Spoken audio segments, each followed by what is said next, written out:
Right now, somewhere in the dark outside your window, something is watching. Not metaphorically, not as a horror story setup, literally. Because wherever you are on this planet, you are never more than a few miles from at least one large predator. A wolf, a mountain lion, a bear, a leopard. An animal built by millions of years of evolution to find warm-blooded creatures, assess them, and decide whether to kill them. And every single one of those animals has already made a decision about you. The decision is no. Here is what nobody tells you about large predators. They are not brave.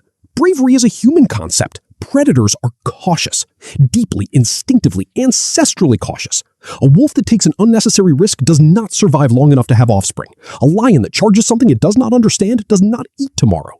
Every large predator alive today descended from animals that were careful, that hesitated, that walked away from things that did not compute. And you do not compute. You do not move like prey. You do not smell like prey. You do not sound like prey. A deer that senses danger freezes. A rabbit bolts. Every prey animal on Earth has a predictable response to a threat, a response that predators have been reading and exploiting for millions of years.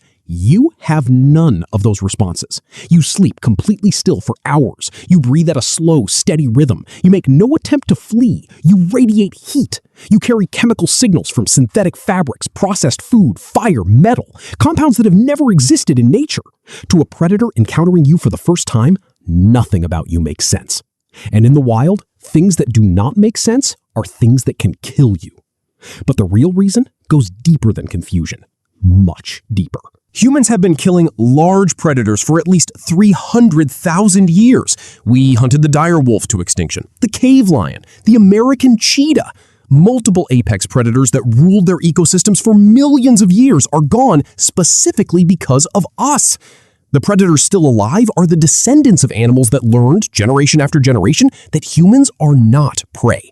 We are something else, something unpredictable, something that hunts back.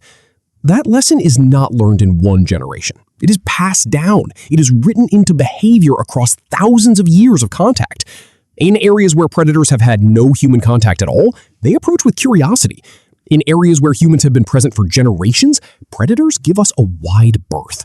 The fear has to be earned, and our ancestors earned it across hundreds of thousands of years. So when a grizzly bear smells you from 20 miles away and chooses not to investigate, and it can, and it does, it is not because it does not notice you. It is because somewhere in the deep accumulated memory of its species, humans are categorized not as food, but as danger.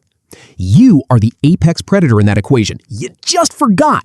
The data makes this impossible to argue with. Millions of people camp in bear, wolf, and mountain lion territory in the United States every single year. Fatal predator attacks on sleeping campers across all of recorded national park history, across all of it, are effectively zero. The fear and the reality exist in completely separate universes. When attacks do happen, they almost always involve a breakdown of normal conditions. A bear that has learned to associate campsites with food, a starving predator desperate enough to override instinct, an animal cornered or surprised. These are not predators that chose to hunt you. These are predators whose normal fear was disrupted. The normal fear is permanent, ancestral, built from hundreds of thousands of years of learning what happens when you go near one of us. So tonight, when you hear something move in the darkness outside and your ancient brain fires every alarm it has, remember this: whatever is out there already knows you are there. It smelled you hours ago. It has been listening to you breathe, and it decided you were not worth the risk. You were never prey. You were always the other thing.